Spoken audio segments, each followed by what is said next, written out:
ये है विष्णु, एक युवा सॉफ्टवेयर इंजीनियर जो बेंगलोर में रहता था। विष्णु अक्सर चीजें भूल जाया करता था, लेकिन उसने इस बार तो हद ही पार कर दी। यह एक शांत और धूप भरी सुबह थी जब वह 8:30 बजे उठा, थका हुआ और असमंजस में।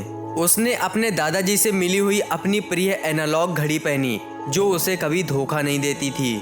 उसके ऑफिस का टाइम 9 बजे था और आज उसके पास तैयार होने के लिए मुश्किल से आधा घंटा था, क्योंकि आज वह देर से उठा था।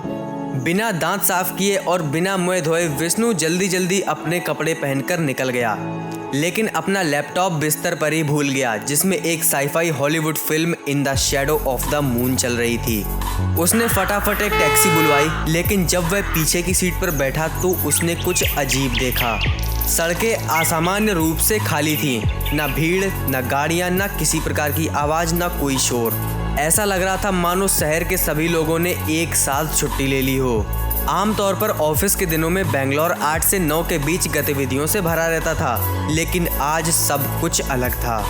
विष्णु का दिल तेजी से धड़क रहा था। जब वह ऑफिस की इमारत पर पहुंचा तो केवल 2 मिनट शेष थे। तभी उसने अपने खड़ूस मैनेजर और उससे मिलने वाली डांट के बारे में सोचा, लेकिन जब उसने ऑफिस में कदम रखा तो वह खाली था, पूरी तरह से खाली। ऑफिस में कोई भी नहीं था। इससे विष्णु की उलझन और बढ़ गई। उसने अपने सहयोगियों के नंबर मिलाए, लेकिन किसी ने जवाब नहीं दिया। आखिरकार उसने सीधा अपने मैनेजर को फोन किया। क्या तुम शराब पिए हुए हो विष्णु? उसके मैनेजर की आवाज फोन पर आई। आज रविवार है। विष्णु का मुंह खुला का खुला रह गया। रविवार? यह कैसे संभव है? मेरी घड़ी ने तो मंडे बताया था। लेकिन उसके मोबाइल फोन ने उसे विश्वास दिलाया कि आज रविवार है। विरोधाभासी जानकारी ने उसे चकरा दिया। उसने 2 दिन का वीकेंड मना लिया था और अब वह रविवार को वापस काम पर था। शर्म से उसका चेहरा लाल हो गया। उसके मैनेजर ने पहले ही ऑफिस के व्हाट्सएप ग्रुप पर एक संदेश पोस्ट कर दिया था, जिसमें विष्णु की सुबह की मूर्खता का जिक्र था। टीम ने हंसते हुए इमोजी के साथ मजेदार टिप्पणियां की, यहाँ तक कि विष्णु को खुद पर भी हंसी आ रही थी। घर वापस आकर विष्णु अपने सोफे पर बैठा और सुबह की घटनाओं को दोहराने लगा। उसने खुद पर हंसते हुए सोचा कि आखिर कैसे वह हफ्ते का दिन भूल सकता है। शायद उसे ज्यादा नींद की जरूरत थी या एक स्ट्रॉन्ग कॉफी की। जैसे जैसे दिन बीतता गया विष्णु ने कुछ अजीब देखा। खबरों में बताया गया कि कुछ दिन पहले एक वैश्विक बिजली आउटेज हुआ था। वैश्विक बिजली आउटेज एक तकनीकी आपदा है जो पृथ्वी को घेरने वाले सौर विकिरण की उपस्थिति के कारण होती है। यह अब तक का सबसे शक्तिशाली सौर विकिरण तूफान था। इस घटना के कारण पृथ्वी पर पूरी तरह से बिजली गुल हो गई और सभी तकनीकी वस्तुएं प्रभावित हुईं।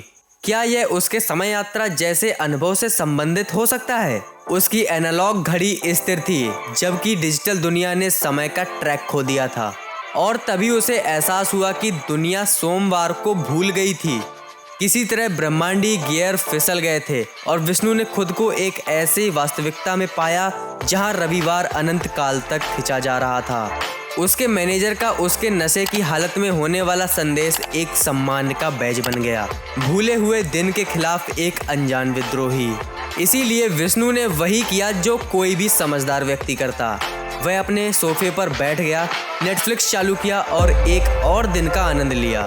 ब्रह्मांड ने उसे एक अतिरिक्त दिन उपहार में दिया था और उसने इसे मजे से बिताने का इरादा किया। जैसे ही सूरज क्षितिज के नीचे डूबा, विष्णु हंसा। शायद उसके दादा की घड़ी में इसके एनालॉग चेहरे से परे रहस्य थे, या शायद ब्रह्मांड को बस सोमवार से एक ब्रेक चाहिए था। इस ब्रह्मांडीय हिचकी के लिए आभारी जिसने उसे खुद समय पर हंसने का मौका दिया।